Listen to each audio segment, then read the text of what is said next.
at the moment. Peter Swallow. Thank you, Madam Deputy Speaker. I don't know which businesses the Shadow Secretary of State or indeed the Honourable Member for Boston and Skegness have been listening to, but I've been speaking to businesses including Honda, just outside, whose European headquarters are just outside of my constituency, and they've been saying to me that they are committed to decarbonisation but had concerns over the inflexibility of the scheme we inherited from the party opposite. So given the Secretary of State's statement today, will she agree that this shows that Labour is the party on side of the British car industries and car industry across the world? He's entirely right. We are backing British business. We are supporting our domestic car manufacturing industry. And I'm pleased to hear that the companies based in his constituency will be welcoming this announcement today. Liz Saville-Roberts. Previous Labour and Conservative governments did little when Welsh livelihoods were swept away by global market forces in places like the Ford plant in Bridgend and steelworks in Port Talbot. Wales's car sector is facing 25% tariffs thanks to President Trump. That threatens an industry which employs 30,000 people. The Welsh Automotive Forum has said the government's commitments are not enough. They're calling for direct support.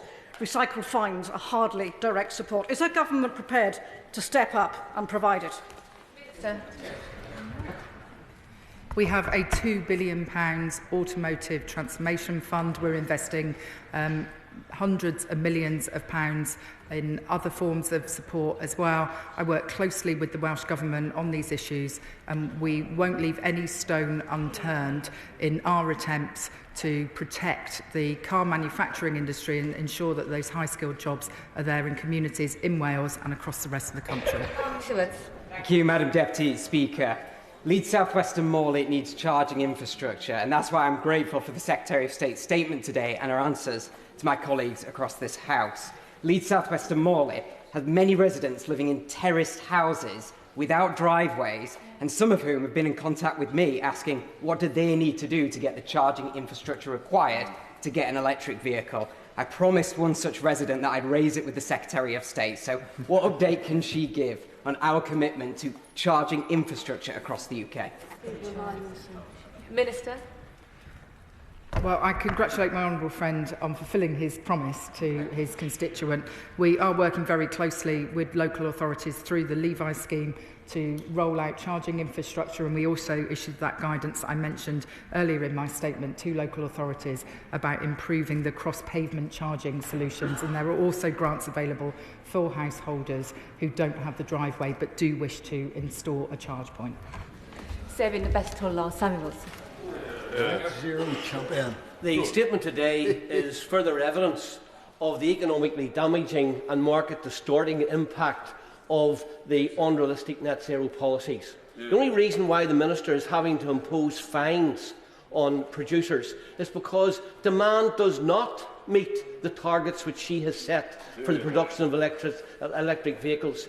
And does she not accept that the only response for producers will either be to cut back production, reducing jobs, or reduce the price of EVs, reducing profits and investment in the UK? And are we going to find that car workers are now the next group of workers to be sacrificed on the altar of net zero? Secretary of State. Madam Deputy Speaker, it's right that we retain the threat of fines, but I would just gently point out to the honourable gentleman that we don't believe that in the first year of the operation of the ZEV mandate that any manufacturers will have to pay fines. The trading window in terms of credits is yet to close and will close later this year, but our initial analysis suggests that no manufacturers will have to pay fines this year. That is the end of the zero-emission vehicle mandate. I'll give the front bench a few moments to swap over so ministers can take their seats.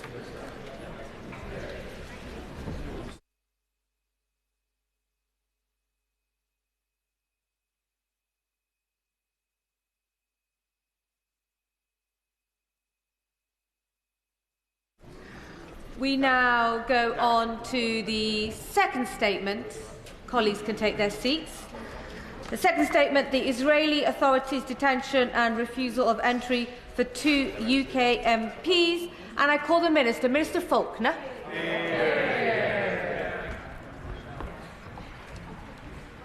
Madam Deputy Speaker, Over the weekend, two members of this House, the member for Earley and Woodley and the member for Sheffield Central, on a parliamentary delegation to Israel and the occupied Palestinian territories, were detained and refused entry by the authorities.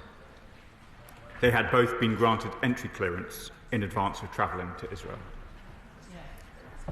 On arrival in Tel Aviv at 2:30 p.m. local time, the two honourable members were held in immigration for 6 hours. When I spoke to them at 8:30 p.m, they believed they were to be detained overnight without their mobile phones. While the situation was ongoing on Saturday night, the Foreign Secretary spoke to his counterpart, the Israeli Foreign Minister, and I spoke with the Deputy Foreign Minister and the Israeli Ambassador. Following that intervention, both were released from detention, but their entry was still denied. Foreign Office officials supported the two MPs and their staff at the airport as soon as they were alerted to the situation. After a public statement at 10 p.m. from the Israeli Immigration Authority, they were then flown back in the early hours of Sunday morning. It is my understanding that this is the first time a British MP has been barred from entering Israel.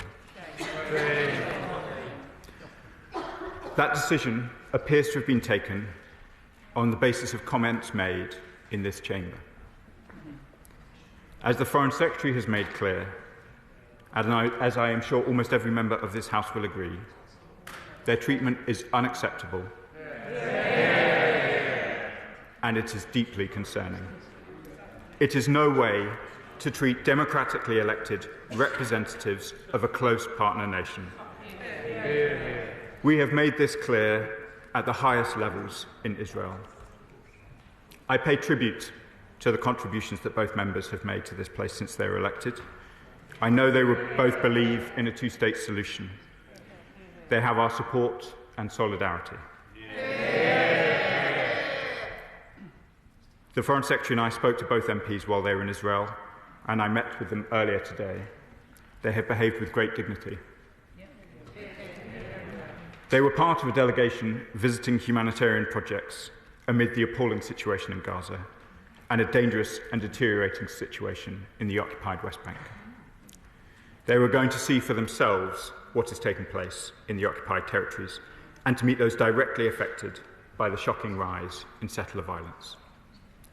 Such visits are commonplace for MPs from across this House and from all parties.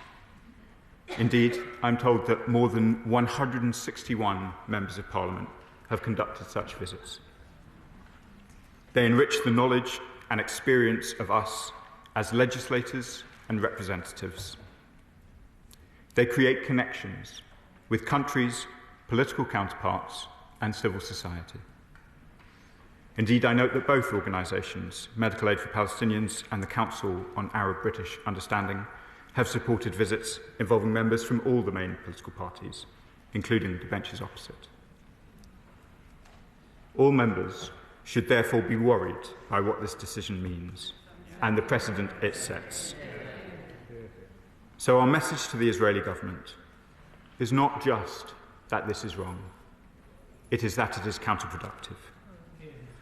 We have warned them that the actions like this only damage the image of the Israeli government in the eyes of honourable members across the House. Mr. Speaker, amid this unnecessary and unwelcome decision, the bloodshed continues in Gaza. The hostages are still held by Hamas. Essential aid is still blocked by Israel, and yet more innocent Palestinians are suffering. The killing of 15 paramedics and rescue workers in Rafah on March the 23rd was one of the deadliest attacks on humanitarian staff since the war began. Madam Deputy Speaker, these deaths are an outrage, and we must see this incident investigated transparently and those responsible held to account. Our thoughts remain with the victims and their families. We will not go quiet in our calls for the violence to stop, in our demands for humanitarian workers and civilians to be protected. We urge all parties to return to ceasefire negotiations.